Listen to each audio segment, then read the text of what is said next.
हाय बच्चे पार्टी, कैसे हो आप सभी। मैं हूँ आपकी दोस्त सारिका त्यागी, जो रोज लाती हूँ छोटी छोटी प्यारी प्यारी स्टोरी।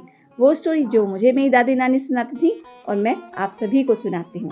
वो स्टोरी जिनसे मुझे बहुत कुछ सीखने को मिलता था और मजा भी बहुत आता था। जैसा कि आप सभी जानते हैं, हमारी विक्रम बेताल वाली सीरीज चल रही है और हम उसमें बहुत सारी स्टोरी आप सभी को सुना चुके। जैसा कि आप सभी जानते हैं कि जो हमारी लास्ट स्टोरी थी वो जादुई सिंहासन के बारे में थी, जिसमें हमने जाना था कि राजा एक पुराने मंदिर को दोबारा से बनाने के लिए, उसका उद्धार करने के लिए अपने सिपाहियों से, अपने जो कर्मचारी थे उनसे कहते हैं। जब उस मंदिर के उद्धार के लिए वो सब जाते हैं तो पाते हैं कि वहाँ एक सिंहासन है, जिसके बारे में राजा कहते हैं कि ये एक सन्यासी का, एक जो सन्यासी हैं उनका सिंहासन है। उसको तुम अपने राज्य में लेकर आ जाओ, जिसे हम अपनी प्रजा को दिखाएंगे। प्रजा जो आक्रामक हो जाती है उस सिंहासन को देखने के लिए, तो उस सिंहासन को राजन एक कमरे में रखा देते हैं। तब एक जो विद्वान थे, उनका एक मित्र उस राज्य में आता है और उस सिंहासन को देखने की मांग करता है।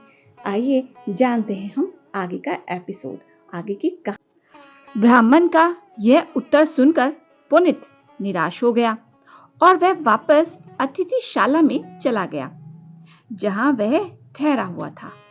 अगले दिन वह फिर ब्राह्मण से मिला और बोला, मित्र, कल मैं राजमहल के कई कर्मचारियों से मिला।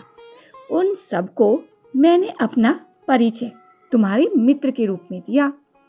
तुम्हारा नाम सुनकर सबने यही कहा कि राजा तुम्हें बहुत मान देता है और वह तुम्हारी प्रार्थना अवश्य सुनेंगे। यह सुनकर ब्राह्मण ने अनमने भाव से उत्तर दिया, पुनित, मैं तुमसे पहले ही कह चुका हूँ कि राजा किसी को भी जादुई सिंहासन देखने की अनुमति नहीं देंगे। कृपया करके मुझे बार बार परेशान मत करो। मैं पहले से ही अपने एक रिश्तेदार के स्वास्थ्य को लेकर चिंतित हूँ। वह बहुत बीमार है, शायद उसको किसी प्रेत ने जकड़ लिया है। ब्राह्मण का यह उत्तर सुनकर पुनित बिना कुछ कहे चुपचाप वापस अतिथिशाला लौट गया। अगले दिन प्रातः वह पुनः ब्राह्मण से मिला और बोला, मित्र, आज मैं कक्ष की रक्षा करने वाले मुख्य रक्षक से मिला। उसने मुझे आश्वासन दिया कि वह कक्ष के द्वार खोलकर मुझे सिंहासन के दर्शन अवश्य कराएगा, किंतु महल के भीतर जाने के लिए मुझे किसी ऐसे व्यक्ति की आवश्यकता है जो राजा का विश्वास पात्र हो।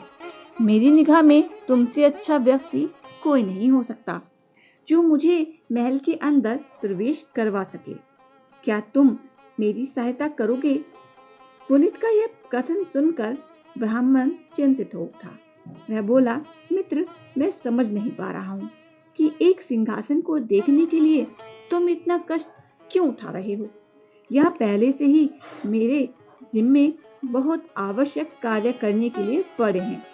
ऊपर से आजकल मेरे शरीर में भयंकर दर्द हो रहा है। मुझे संदेह है कि कोई मेरे विरुद्ध काले जादू का प्रयोग कर रहा है। मैंने ये बात अब तक गुप्त रखी है, किंतु तुम तो मेरे मित्र हो, इसलिए तुम्हें बता रहा हूँ। यह सुनने के बाद पुनित हताश वापस लौट आया। उसके जाने के बाद ब्राह्मण तुरंत राजा के पास पहुंचा और बोला, महाराज, मुझे आपको एक आवश्यक सूचना देनी है। जिस व्यक्ति को आपने जादुई सिंहासन के कक्ष में मुख्य रक्षक के नियुक्त किया है, वह विश्वास के योग्य नहीं है। मुझे सूचना मिली है कि वह अपने मित्रों को कक्ष के अंदर प्रवेश कराकर जादुई सिंहासन के दर्शन करवाता है। अतः मेरे विचार से आपको उस मुख्य रक्षक को उसके पद से हटा देना चाहिए। यह सुनकर राजा ने तुरंत मुख्य रक्षक को स्थानांतरण करवा दिया। अगले दिन जब पुनित एक अन्य दरबारी की सहायता से महल में घुसा तो मुख्य रक्षक ने कहा, महोदय, मैं अब कक्ष की पहरेदार नहीं रहा, अतः आपका वहां जाना व्यर्थ है। यह सुनकर पुनीत को घोर निराशा हुई, किंतु फिर भी उसने प्रयत्न करना नहीं छोड़ा। सो वह एक सभासद से मिलने गया और उसने बोला, आखिरकार मेरी 2 अभिलाषाएं पूरी हो गई हैं। अथक प्रयासों के बाद मैंने आपके दर्शन कर ही लिए। अपनी प्रशंसा सुनकर वह सभासद खुशी से फूला न समाया। उसने पुनीत से पूछा, तुमसे बहुत प्रसन्न हूँ, बताओ तुम्हारी दूसरी इच्छा क्या है? यह सुनकर पुनीत तपाक से बोला, मेरी दूसरी इच्छा यह है कि मैं तांत्रिक के जादुई सिंहासन के दर्शन करना चाहता हूँ। मैंने सुना है कि वह राजमहल के एक कक्ष में कड़ी सुरक्षा में रखा हुआ है। पुनीत की बात सुनकर वह बोला, अरे बस इतनी सी बात, तुम कल सुबह 10 बजे मुझे महल के पश्चिमी द्वार पर मिलना, मैं तुम्हें उस कक्ष में ले जाऊंगा। यह सुनकर पुनीत खुशी से नाच उठा। वह शीघ्र ही अपने मित्र ब्राह्मण के पास पहुंचा और उसे यह खुशखबरी सुनाई, किंतु ब्राह्मण खुश होने की अपेक्षा और अधिक चिंतित हो उठा। शाम को अचानक उसकी भेंट उसी सभासद से हो गई जिसने पुनीत को सिंहासन दिखाने का वादा किया था। बातों बातों में सभासद ने ब्राह्मण को पुनीत के विषय में बता दिया। साथ ही साथ उसने ब्राह्मण को पुनीत को सिंहासन दिखाने की योजना के बारे में भी बता दिया। इस पर ब्राह्मण बोला, ठीक है, जैसी आपकी इच्छा, अवश्य दिखाइए वह सिंहासन, परंतु उससे पहले आप परिणाम भोगने के लिए भी तैयार रहिएगा। तो कैसी रही ये कहानी? हमने यहाँ तक कहानी सुन ली है। क्या लगता है आपको? क्या इरादा है पुनीत का उस सिंहासन के बारे में? क्यों पुनीत उस सिंहासन को देखना चाहता है?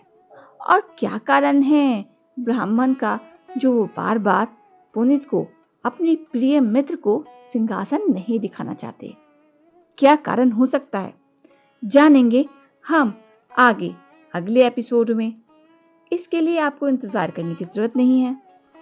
मैं मानती हूँ कुछ दिन आपको मैं जो एपिसोड्स हैं वो नहीं सुना पा रही हूँ कुछ कारणवश, पर आप साथ बनाए रखिए और साथ देते भी रहिए। अगला एपिसोड हम जल्दी लाएंगे। तब तक आप अपना ख्याल रखिए। Bye bye.